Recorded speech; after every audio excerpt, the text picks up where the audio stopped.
video game Contra was released back in 1987. There was many different home consoles at the time, as well as home computers. Due to the popularity of the Contra video game, many different ports were created to accommodate for all these home consoles and computers. Some of these ports were good, and some were brave for their time, and others, well, just didn't play or look so well. So in today's list, we're going to take a look back in time at all different ways you can play Contra. Specifically on this list, it's the best of the best, the top 5 Contra ports. To see the worst of the worst, tune in next time for the top 5 worst Contra ports.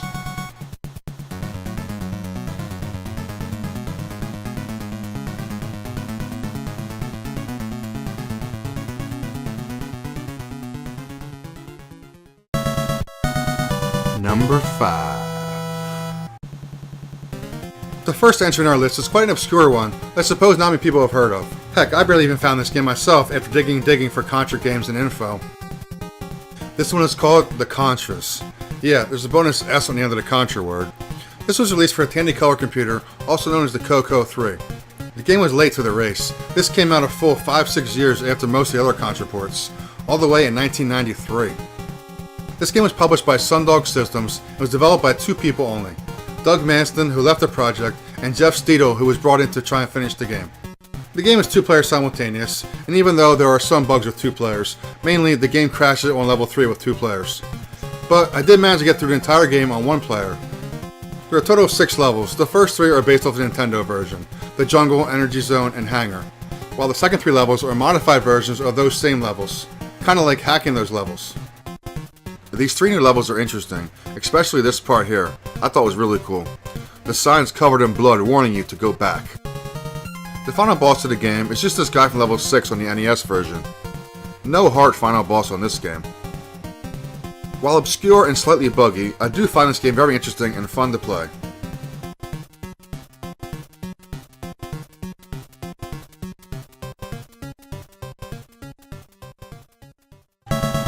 Number 4.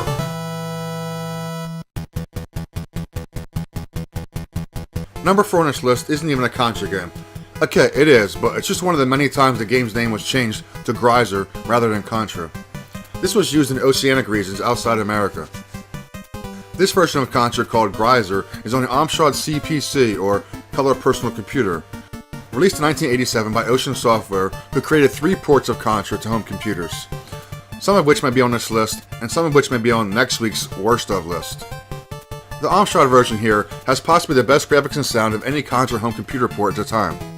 The colors are very defined and beautiful looking in this game, and while the music and sound effects are great, you must choose to play one or the other as the computer cannot output both sounds at the same time. The game plays in what's called a flip screen, meaning the game does not scroll to the right, rather you walk to the end of the screen and the next screen appears. This was called flip screen and was common in older computer games before scrolling screens were possible. While this game does have 2-player capabilities, you do not play simultaneous. You must take turns playing by yourself when the other player loses a life. This follows the same format as the arcade game, with the side-scrolling stages being levels 1, 3, and 5, and even includes the 3D sections in level 2 and 4. The colors and background look really cool for the final level, which includes the mini-boss here, as well as the heart as the final boss. But don't get too excited for the ending of the game, this is probably one of the most oddest and saddest endings I've ever seen in a video game. It reads, "Congratulations, you have saved the Earth from the evil alien threat. Unfortunately, destroying the heart activates a self-destruct mechanism which blows up the planet. How sad." Wow. I'll leave that with you. I applaud the devs though for being original and not taking the easy, happy way out in the ending. But dang, that's pretty dark.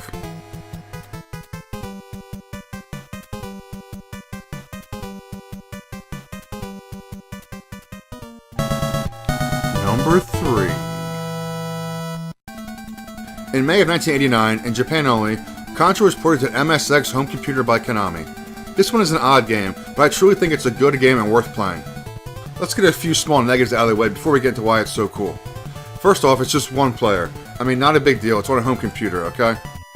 Second, this one again, like the Amstrad version, has flip screen rather than scrolling screens. Some new additions to the game though are a health bar which depletes as you take damage, rather than a normal one-hit kill that most Contra games are. The weapon system was also drastically changed as well. Instead of pods flying by and dropping specific weapons, you shoot this gun box and a menu pops up. This menu allows you to select which weapon you want to use. So rather than getting a specific weapon from the pod, Each time you shoot one of these, you have a choice of what weapon to use. These choices will change the further you get in the game. There is no spread gun unfortunately, but there is a new rear gun which shoots in front and behind you. This game is once again based off the arcade version and has all 8 levels, including 2 3D areas. They're just numbered a little differently and called different names. But the real reason this game is on the top 5 list is the inclusion of the 10 extra levels made just for this game version and not seen in any other officially released Contra game. The first type of bonus level is the caverns, which are a descending level taking place in some, well, cavern. The bosses here are always the same and are these sensor type machines.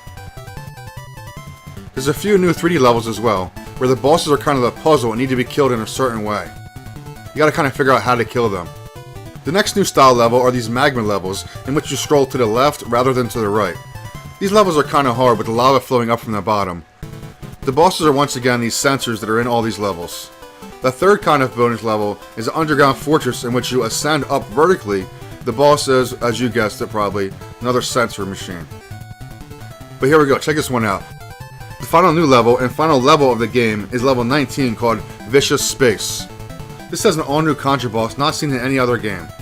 While it's a little intense in the way the game controls, it's still neat to see the effort they put into making 10 new levels and a new final boss. If that should happen nowadays, it'd be called paid DLC.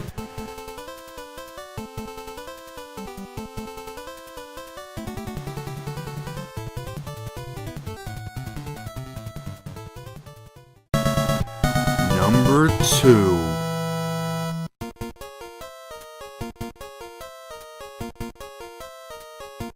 The second entry on this list is the first iteration of Contra ever, and that would be Contra the arcade game, released in 1987 in both Japan and Europe, and as well as here in the US.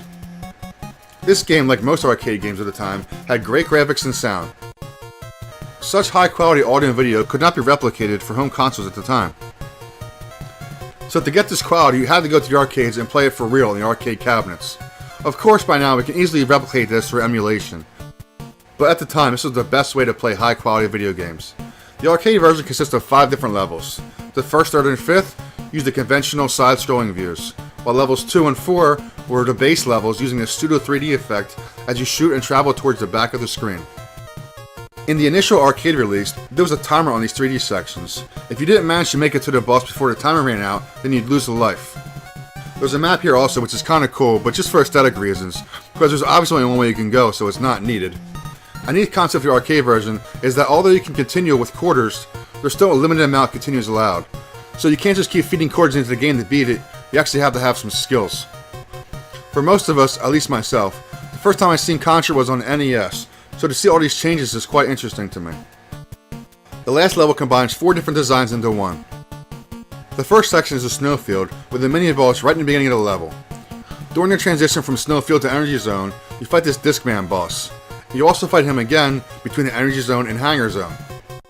The spikes in the hangar zone move at an odd speed and are very low compared to the size of your character's sprite. The last section of this is of course the infamous alien's lair. The graphics here look awesome in the arcade version. It's certainly difficult with how fast these mouth turrets keep shooting at you, and also the final fight with the heart is very intense and difficult. There's not much room to move around here, and there's a ton of aliens running around trying to kill you. Overall, this game is really fun, and has a different feel than any other home port of Contra. On a side note, Katie and I are lucky enough to find this actual arcade machine in a local arcade here in Philadelphia.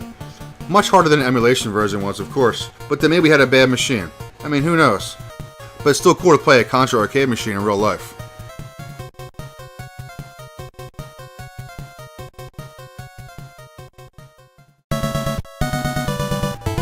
Number 1. The best Contra port is always an online debate between Contra arcade game and Contra on the NES.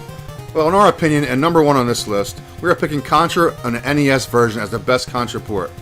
Sure, the arcade version does have better sound and graphics, but the Nintendo version has a few of its own reasons why it's better. First off, the tight controls. Your character can shoot in all 8 directions, move and jump with extreme accuracy. The controls are just spot on, and not many run and gun shooters on NES had it down to an exact science like Contra did. Next is the extended levels and extra bosses. In Contra for NES, levels 5, 6, 7, and 8 were all extended and made into their own each individual level. Some bosses were reused from the arcade game and put at the end of the levels, and some bosses were created just for the NES port. Also, let us not forget the Japanese version of this game, which added a full story to the intro, including its own new song, as well as some cutscenes between levels, and even a secret ending. That still counts as NES, it's just called Famicom in Japan, so it's on this list. The time limit for levels 2 and 4 was removed from the home port, as there is no real reason to rush the players. It's not like you're adding more quarters or anything to the machine. Besides that and a few things mentioned above, the NES port is pretty faithful to the original arcade game, capturing all the main points that made it good, while adding some new things of their own. With the tight controls, good NES graphics, fun and responsive gameplay, and tough as nails NES difficulty, we're giving Contra on NES the top spot on this list as the best Contra port.